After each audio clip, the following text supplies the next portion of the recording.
ഞാൻ ഇന്നിവിടെ ഉണ്ടാക്കാൻ പോകുന്നത് നമ്മുടെ സ്പെഷ്യലായിട്ടുള്ള അരിച്ചുട്ട പത്തിരിയാണ്. ഞങ്ങളുടെ നാട്ടിൽ അരിച്ചുട്ട പത്തിരി, കൈപ്പത്തിരി എന്നൊക്കെ പറയും. അപ്പം എങ്ങനെയാണെന്ന് നോക്കാം. ഇതിനായിട്ട് ഞാനിവിടെ ഇന്നെടുത്തത് 1/2 കിലോ പുഴുങ്ങലരിയാണ്. നമ്മുടെ ചോറെല്ലാം വെക്കുന്ന അരിയില്ലേ, അതിപ്പോൾ ഏതായാലും കുഴപ്പമില്ല. ഞാനിവിടെ പാലക്കാടൻ മട്ടയാണ് എടുത്തത്. അപ്പോൾ നിങ്ങളതിൽ പൊന്നിയാണെങ്കിലോ കുറുവയാണെങ്കിലോ ഒന്നും ഒരു പ്രശ്നവുമില്ല, ഏതാണെങ്കിലും എടുക്കാം. അതെടുത്തതിന് ശേഷം നമ്മൾ കുതിർത്ത് വെക്കാം. ഒരു 8 മണിക്കൂറോളം കുതിർത്ത് വെക്കാം, എന്നാലല്ല അരി നല്ല സോഫ്റ്റായിട്ട് കിട്ടുള്ളൂ. ഇനി നമുക്ക് ഇതിനെ നന്നായിട്ട് അരച്ചെടുക്കണം.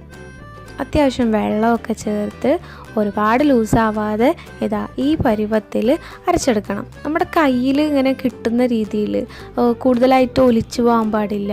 അങ്ങനെ കയ്യിൽ നന്നായിട്ട് കിട്ടുന്ന രീതിയിൽ അരച്ചെടുക്കണം. ഞാനിപ്പോൾ ഇവിടെ 2 സെക്ഷനായിട്ടാണ്.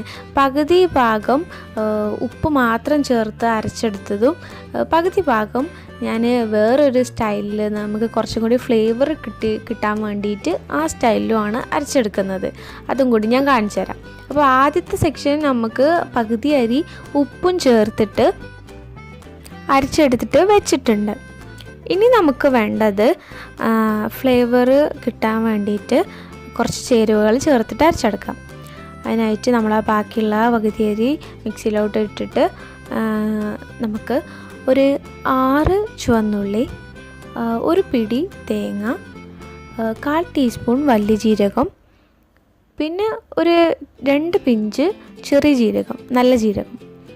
അപ്പോൾ ഇതും കൂടി ചേർത്തിട്ട് നമുക്ക് നന്നായിട്ട് അരച്ചെടുക്കാം. അതിപ്പോൾ നേരത്തെ അരച്ച പോലെ തന്നെ നല്ല പേസ്റ്റ് രൂപത്തിലാക്കിയിട്ട് അത്യാവശ്യം ആവശ്യത്തിന് വെള്ളം ചേർത്തിട്ട്, ഇപ്പോൾ എത്രയാണ് ഓരോരുത്തരുടെ മിക്സിയുടെ അരവും കാര്യങ്ങളൊക്കെ നോക്കിയിട്ട് ആവശ്യത്തിന് വെള്ളം ചേർത്തിട്ട് നമുക്ക് അരച്ചെടുക്കാം. ഞാനിവിടെ വെള്ളത്തിൻ്റെ കണക്ക് പറയാത്തത് ഓരോരുത്തരുടെ മിക്സീൻ്റെ അപേക്ഷിച്ചാണ്. ചില ആൾക്കാരത് കുറേ വെള്ളം ചേർത്തിട്ട് അരയ്ക്കേണ്ടി വരും, ചില ആൾക്കാരത് കുറച്ച് വെള്ളത്തിൽ അരയുന്നുണ്ടാവും. അപ്പോൾ അത്യാവശ്യം നല്ല പേസ്റ്റ് രൂപത്തിൽ ആക്കിയിട്ട് അരച്ചെടുക്കാം. അപ്പം ഞാനിവിടെ 2 സെക്ഷനായിട്ട് അരച്ച് വെച്ചിട്ടുണ്ട്. ഇനി നമുക്ക് എങ്ങനെയാണ് ഇത് ചുട്ടെടുക്കേണ്ടത് നോക്കാം. ഇനി നമുക്ക് കുറച്ച് വെള്ളം ഒരു പാത്രത്തിൽ എടുത്ത് വെക്കാം. നമ്മളെ കൈ നനയ്ക്കാൻ വേണ്ടിയിട്ടാണ്. ഇന്നിപ്പോൾ ഞാനിവിടെ എടുത്തത് ദോശക്കല്ലാണ്, ഇരുമ്പിൻ്റെ ദോശക്കല്ലാണ്. അപ്പോൾ അതിലോട്ട് അത് ചൂടായി വരുമ്പോൾ നന്നായിട്ട് നെയ്യ് തേച്ച് കൊടുക്കാം. അതിനുശേഷം നമ്മുടെ കൈ നനച്ചതിന് ശേഷം നമ്മുടെ ഈ അരച്ച് വെച്ച പൊടിയിൽ നിന്ന് വലിയൊരു ഉരുളയാക്കിയിട്ട് നമ്മുടെ കയ്യിൽ മൊത്തം കൊള്ളുന്നൊരു ഉരുളയാക്കിയിട്ട് നന്നായിട്ട് അത് റൗണ്ടാക്കി എടുക്കാം. ഇങ്ങനെ നമ്മുടെ കയ്യിലിട്ടിട്ട് റൗണ്ട് ഷേപ്പ് ആക്കിയെടുക്കണം.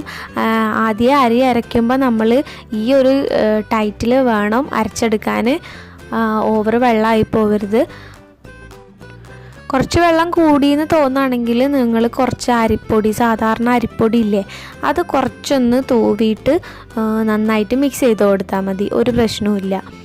ഇനി നമുക്ക് ഈ ഉരുള നമ്മുടെ ദോശക്കല്ലിലോട്ട് വെച്ചിട്ട് കൈയിൻ്റെ 4 വിരലിൻ്റെ അടയാളത്തിൽ ഇങ്ങനെ നമുക്ക് പ്രസ് ചെയ്ത് റൗണ്ടാക്കിയെടുക്കാം. ഒരുപാട് നൈസാക്കിയിട്ടല്ല നമ്മൾ ഈ പത്തിരി പരത്തിയെടുക്കേണ്ടത്. ഇത്ര കട്ടിയിൽ, ഏകദേശം ഈ കട്ടി കാണുന്നില്ലേ, അത്യാവശ്യം കട്ടിയിലാണ്. കാരണം ഇത് നന്നായിട്ട് മുരിഞ്ഞ് വരുന്ന സമയത്ത് ഇതിൻ്റെ കട്ടി കുറച്ച് കുറയും. അപ്പോൾ നല്ല ടേസ്റ്റിൽ കഴിക്കാൻ പറ്റും. ഇതിപ്പോൾ ഒരു ഭാഗം, താഴെയുള്ള ഭാഗം അത്യാവശ്യം നന്നായിട്ട് ഉറച്ച് വരണ വരെ നമ്മൾ വെയിറ്റ് ചെയ്യുക. എന്നിട്ട് എന്താക്കുക, അത് മറിച്ചിട്ട് കൊടുക്കാം. അപ്പോൾ ആദ്യം താഴെയുള്ള ഭാഗം ഏകദേശം നന്നായിട്ട് മൊരിഞ്ഞ് വന്നിട്ടുണ്ട്. അപ്പോൾ ഇനി നമുക്ക് ഇപ്പോൾ മറിച്ചിട്ട ഭാഗം ആവുന്ന വരെ വെയിറ്റ് ചെയ്യാം.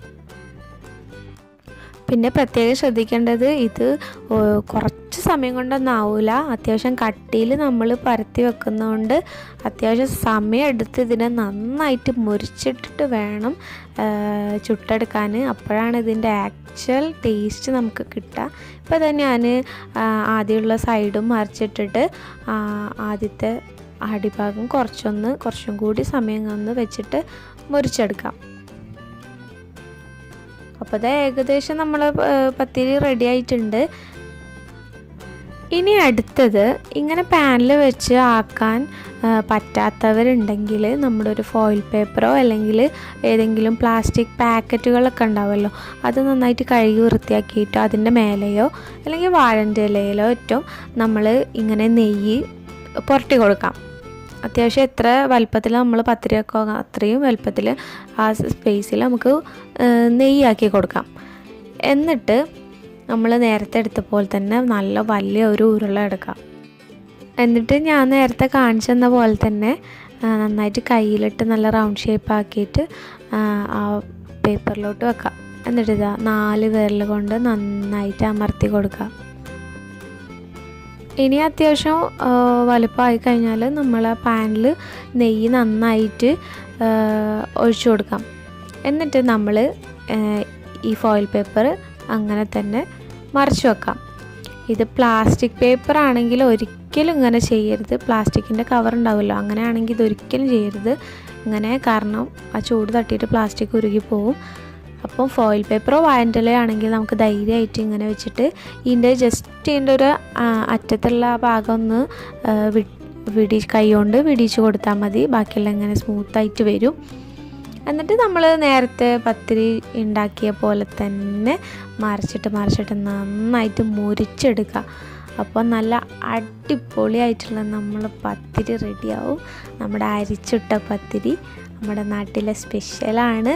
ഇത് നല്ല ബീഫ് ഫ്രൈയോ ചിക്കൻ ഫ്രൈയോ നല്ല അടിപൊളി ടേസ്റ്റുള്ള ഫ്രൈൻ്റെ കൂടെ എല്ലാം കൂട്ടാൻ നല്ല ടേസ്റ്റ് ഉണ്ടാവും.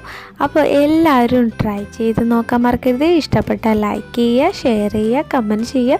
സബ്സ്ക്രൈബ് ചെയ്യാത്ത ആൾക്കാരാണെങ്കിൽ സബ്സ്ക്രൈബും ചെയ്യുക. അപ്പോൾ ഇൻഷാ അല്ലാഹ് അടുത്തൊരു വീഡിയോയിൽ കാണുന്നവരെ bye, take care, thanks for watching.